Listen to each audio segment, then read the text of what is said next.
বোমার পর বোমা, ভবনগুলো মিশে গেছে মাটিতে। মৃত্যুর মিছিলে যুক্ত হচ্ছেন নতুন শিশু, নারী ও পুরুষ। বিশ্ববিবেক যেন থমকে আছে।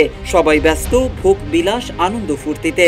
গাজায় আনন্দ নেই, আছে গোলাবর্ষণ ও মৃত্যুর শঙ্কা। নতুন বার্তা, ফিলিস্তিন পেতে যাচ্ছে মার্কিন যুক্তরাষ্ট্রের স্বীকৃতি। তবে স্বীকৃতির পাশাপাশি থাকছে শর্ত।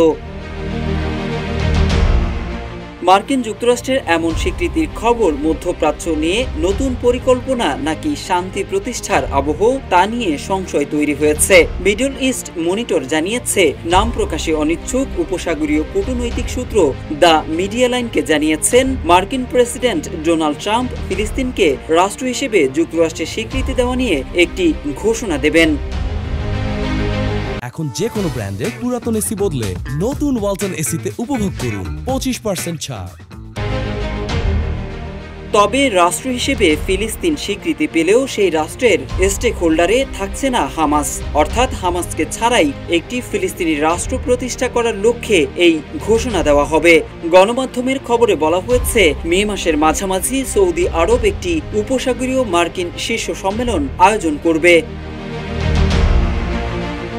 রিয়াদে আয়োজিত এই শীর্ষ সম্মেলনের আগে ডোনাল্ড ট্রাম্প গত 6 মে হোয়াইট হাউসে যে ঘোষণার কথা উল্লেখ করেছিলেন, তা নিয়ে অসংখ্য ভবিষ্যৎবাণী করা হয়। এটিকে অত্যন্ত গুরুত্বপূর্ণ ঘোষণা বলেও বর্ণনা করা হয়েছিল। ট্রাম্প যা ঘোষণা করতে চান তাছাড়াও শীর্ষ সম্মেলনের এজেন্ডা ও প্রত্যাশিত চুক্তিগুলো আলোচনার কেন্দ্রবিন্দুতে পরিণত হয়েছে।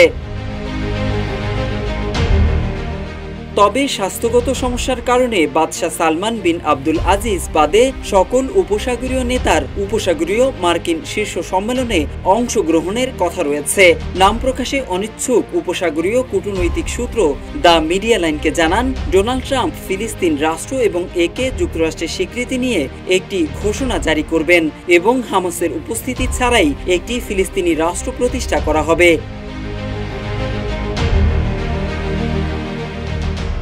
সূত্রটি আরও জানিয়েছে, যদি ফিলিস্তিন রাষ্ট্রকে মার্কিন যুক্তরাষ্ট্র স্বীকৃতি দেয়, তবে এটি হবে সবচেয়ে গুরুত্বপূর্ণ ঘোষণা, যা মধ্যপ্রাচ্যে ক্ষমতার ভারসাম্য পরিবর্তন করবে এবং আরও দেশ আব্রাহাম চুক্তিতে যোগ দেবে।